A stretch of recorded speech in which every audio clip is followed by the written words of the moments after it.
ഈ പണം ഉണ്ടാക്കണമെന്ന് ആഗ്രഹമില്ലാത്ത ആരുമില്ല. പക്ഷെ പലർക്കും പണം ഉണ്ടാക്കാനായിട്ട് സാധിക്കുകയും ചെയ്യുന്നില്ല എന്നുള്ളത് സത്യമാണ്. അപ്പോൾ ഇതിനെക്കുറിച്ച് ഞാൻ കുറേ പുസ്തകങ്ങൾ വായിച്ചു. ഇപ്പോൾ getting rich, power of money, rich dad poor dad, Robert കിയോസാക്കിയും സെൻ ഗുരുക്കളിലൊക്കെ ധാരാളം പുസ്തകങ്ങളുണ്ട്. അപ്പോൾ ഈ പുസ്തകങ്ങളൊക്കെ വായിച്ചപ്പോൾ ഇതിനകത്ത് ഒരു സ്ട്രാറ്റജി ഉണ്ടെന്ന് മനസ്സിലായി. ഈ പണം ഉണ്ടാക്കുന്ന ആളുകൾ എല്ലാവരുടെയും തോട്ട് പ്രോസസ്സാണ്, അല്ലെങ്കിൽ മണിയോടുള്ള അപ്രോച്ചാണ് ഇവരെ വ്യത്യസ്തരാക്കി മാറ്റുന്നത്.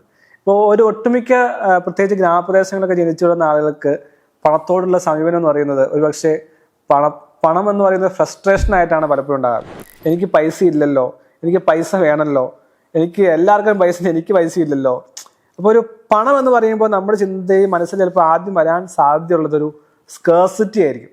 എനിക്കില്ലല്ലോ എന്നുള്ള ഒരു ചിന്തയായിരിക്കും പണത്തെക്കുറിച്ച് നമുക്ക് ഉണ്ടാകാനായിട്ട് സാധ്യതയുണ്ട്. എല്ലാവർക്കുമല്ല, എസ്പെഷ്യലി പണമില്ലാത്ത ആളുകൾ എപ്പോഴും പണമില്ലല്ലോ സ്കേഴ്സിറ്റി മൈൻഡ് സെറ്റാണ് അവർക്കുള്ളത്. അപ്പോൾ ഈ റിച്ച് ആയിട്ടുള്ള ആളുകൾ പണത്തെ അവരെ അട്രാക്ട് ചെയ്തത്, പണത്തോടുള്ള അവരുടെ സമീപനം എന്ന് പറയുന്നത് ഡിഫറെൻ്റ് ആയത്. പണത്തെക്കുറിച്ച് ചിന്തിക്കുമ്പോൾ ഒരു അബണ്ടൻസ് ആണ് അവർ ഫീൽ ചെയ്യുന്നത്. പണം എന്ന് പറയുന്നത് എൻ്റെ ജീവിതത്തിൽ പ്രശ്നങ്ങൾ മാറ്റാനുള്ള ഒരു ടൂള്, എൻ്റെ ജീവിതത്തിൽ സന്തോഷം കൊണ്ടുവരാനുള്ള ഒരു ടൂള്.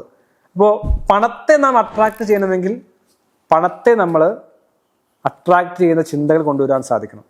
അട്രാക്ട് മണി എന്ന് പറയും. അപ്പോൾ പണത്തെക്കുറിച്ച് നമുക്ക് ചിന്തിക്കുമ്പോൾ ഫ്രസ്ട്രേഷൻ വരാൻ പാടില്ല. അതൊരു അബണ്ടൻസ് ആണ്, അതൊരു പ്രോസ്പെക്റ്റ് കൊണ്ടുവരുന്ന ഒന്നാണ് എന്നുള്ള ചിന്തയാണ് നമുക്ക് കൊണ്ടുവരാൻ സാധിക്കുന്നത്.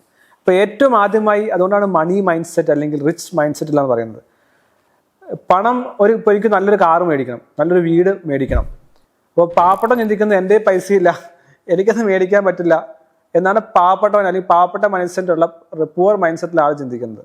പക്ഷേ പണമുള്ള മൈൻഡ് സെറ്റുള്ള ആൾ how I can make it, എനിക്ക് എങ്ങനെ അത് അഫോർഡ് ചെയ്യാൻ സാധിക്കും. അപ്പോൾ ഞാൻ പണത്തെ മൂല്യമുള്ളതായി കാണുകയാണ്. പണം എത്രയോ നല്ലൊരു കാര്യമാണ്. ഈ പണം കൊണ്ടുവന്ന് എനിക്ക് ഈ കാര്യത്തെ എങ്ങനെ എനിക്ക് നേടാൻ സാധിക്കും എന്നുള്ളതാണ് ചിന്തിക്കുന്നത്. അപ്പോൾ പണം എന്ന പീസ് വിത്ത് മണി എന്ന് പറയും. പണത്തോടെ ഒരു സന്ധി ചെയ്യുക. പണത്തെ ഒരിക്കലും നമ്മൾ നെഗറ്റീവായി ചിന്തിച്ചുകൊണ്ടിരുന്നാൽ, എനിക്ക് ഇല്ലല്ലോ എന്ന് ചിന്തിച്ചുകൊണ്ടിരുന്നാൽ, പണം ഇല്ലല്ലോ എന്ന് ചിന്തിച്ചുകൊണ്ടിരുന്നാൽ ഒരിക്കലും നമ്മിലേക്ക് അത് വരികയില്ല. അപ്പോൾ അതാണ് ഇപ്പോൾ മൈൻഡ് വാല്യൂ പ്രൊജക്റ്റിലൊക്കെ പറയുന്നുണ്ട്, മേക്കിംഗ് പീസ് വിത്ത് മണി.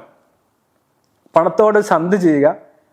പോസിറ്റീവായ ചിന്തകളാണ് പണത്തെക്കുറിച്ച് ചിന്തിക്കുമ്പോൾ ഉണ്ടാകേണ്ടത്. അപ്പം നമ്മൾ ചിന്തിക്കേണ്ടത് എനിക്കൊരു കാറ് വാങ്ങണം, ഒരു വീട് വാങ്ങണം, ഒരു ബിസിനസ് സെറ്റ് ചെയ്യണമെന്ന് ചിന്തിക്കുമ്പോൾ ആദ്യം വരുന്ന ചിന്ത എന്താണ്? എനിക്കത് ഇല്ലല്ലോ എന്നുള്ളതാണോ? എല്ലാവർക്കും കൂടെ എനിക്കില്ലല്ലോ എന്നുള്ളതാണോ? അതെയോ ഓക്കെ എനിക്കത് സാധിക്കും, എനിക്കത് വേണം. ഇപ്പോൾ മേക്കിംഗ് പീസ് വിത്ത് മണി എന്ന് പറയുന്നത് അവിടെയാണ് പ്രവർത്തിക്കേണ്ടത്. അപ്പോൾ ഈ ചിന്ത റിച്ച് മൈൻഡ് സെറ്റിൽ ഉണ്ടാകേണ്ടത്. ഇപ്പോൾ റിച്ച് ഡാഡ് പുവർ ഡാഡ് പുസ്തകത്തിന് പറയുന്നത് അങ്ങനെ തന്നെയാണ്. ഒരാൾ പണം ധാരാളം ഉണ്ടാക്കുന്നു, മറ്റേയാൾക്ക് പണം ഉണ്ടാക്കാൻ സാധിക്കുന്നില്ല.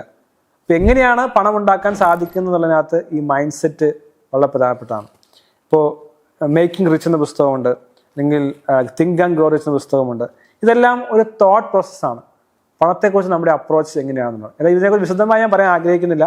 അത് നിങ്ങൾക്ക് ആവശ്യമുണ്ടെങ്കിൽ തീർച്ചയായും ഞാൻ വായിച്ച 100 പരം പുസ്തകങ്ങൾ പണത്തെക്കുറിച്ച് പുസ്തകമുണ്ട്. Happy money, making money, getting rich, rich dad poor dad, richest man in Babylon, ഇങ്ങനെ ധാരാളം പുസ്തകങ്ങളുണ്ട്. ഇതിനകത്തൊക്കെ വളരെ സീക്രറ്റ്സ് പറയുന്നുണ്ട്, എസൻസ് പറയുന്നുണ്ട്. അത് നമ്മൾ ഒരു കോഴ്സായിട്ട് ചെയ്യുന്നുണ്ട്. റിച്ച് മൈൻഡ് സെറ്റ് എന്നുള്ള ഗ്രോത്ത് മൈൻഡ് സെറ്റ് എന്ന പുസ്തകം ഇപ്പോൾ കോഴ്സും ചെയ്യുന്നുണ്ട്. ആ കോഴ്സ് അറ്റൻഡ് ചെയ്ത് ഇവൻച്ച് നിങ്ങൾക്ക് റിച്ച് ആയിട്ടുള്ള ഒരാളായിട്ട് മാറുവാൻ സാധിക്കും. അതിന് തീർച്ചയായും സാധിക്കും. അതൊരു ഹാബിറ്റാണ് പണം ഉണ്ടാക്കുക എന്നുള്ളത്. So grab that habit, practice that habit, getting rich.